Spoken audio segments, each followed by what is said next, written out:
দীঘার জগন্নাথ মন্দিরের প্রসাদ আপনি বাড়িতে বসে পাবেন। তো কবে পাবেন, কিভাবে পাবেন, সমস্তটা আজকে আপনাদেরকে জানাবো এই ভিডিওতে। তো ভিডিও শুরু করার আগে ছোট্ট একটি কথা বলবো। তো আমরা যাই হোক না কেন, আমরা বাড়িতে বসে যে দীঘার জগন্নাথ দেবের প্রসাদ পাচ্ছি, এটা কিন্তু আমাদের একটি গর্বের বিষয়।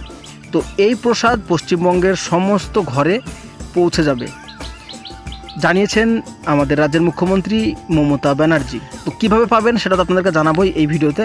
তো ভিডিও শুরু করার আগে ছোট্ট একটি রিকোয়েস্ট, আপনি কমেন্টে একবার লিখুন জয় জগন্নাথ।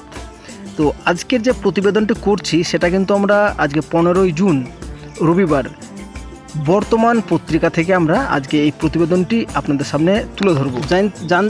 তো জানা যাচ্ছে মঙ্গলবার থেকে বাড়ি বাড়ি দীঘার জগন্নাথ মন্দিরে প্রসাদ বিতরণ শুরু হওয়ার কথা রয়েছে। দুয়ারে রেশনের পরিকাঠামো ব্যবহার করে প্রসাদ বিতরণের সিদ্ধান্ত নিয়েছে রাজ্য।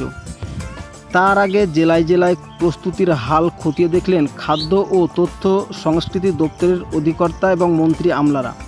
শনিবার বিকেলে প্রত্যেক জেলা শাসকের সঙ্গে ভার্চুয়াল বৈঠক করেন খাদ্যমন্ত্রী রথীন ঘোষ এবং দপ্তরের সচিব পারভেজ আহমেদ সিদ্দিকী, তথ্য ও সংস্কৃতি প্রতিমন্ত্রী ইন্দ্রনীল সেন এবং এই দপ্তরের সচিব শান্তনু বসু। প্রায় 1 ঘন্টা ধরে চলা বৈঠকে প্রসাদ বিতরণের সংক্রান্ত বিস্তারিত আলোচনা হয়।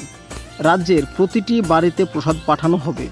প্রসাদের মাপ ও গুণমান নিয়েও কোনো রকম আপোষ করতে রাজি নয় প্রশাসন। তাই সব জেলাতেই ভারপ্রাপ্ত আধিকারিকরা প্রসাদের নমুনা যাচাই করে দেখেছেন এবং তাদের সবুজ সংকেত মিললেই প্রসাদ তৈরির চূড়ান্ত পর্বে এগোচ্ছেন কারিগররা বা এগোবে।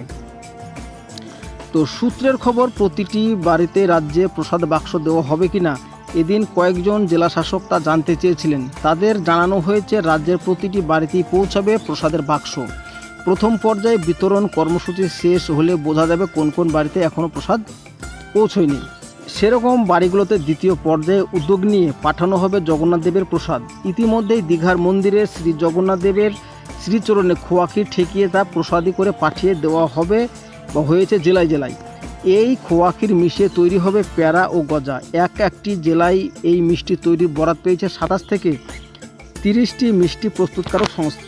প্যারা ও গজা কি দিয়ে তৈরি হবে, তার মাপ কত হবে ঠিক করে দেওয়া হয়েছে রাজ্যের তরফে। সেই মতো জেলায় তৈরি প্যারা ও গজার নমুনা যাচাই চলছে জোর কদমে।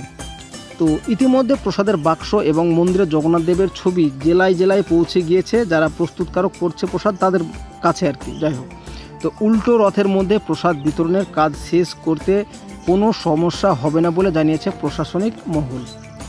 তো যাই হোক, সত্যি আমাদের এটা গর্বের বিষয় যে আমরা বাড়িতে বসে দীঘার জগন্নাথ মন্দিরে প্রসাদ পাচ্ছি। তো এই ছিল আজকের জানানো আমাদের সংবাদ প্রতিদিনের আপডেট থেকে নেওয়া এই প্রতিবেদন। তো কেমন লাগলো অবশ্যই জানাবেন। ভালো লাগলে চ্যানেলটিকে সাবস্ক্রাইব করে বেল আইকনটি প্রেস করে দেবেন। তো দেখা হচ্ছে পরবর্তী ভিডিওতে। সবাই ভালো থাকবেন, সুস্থ থাকবেন।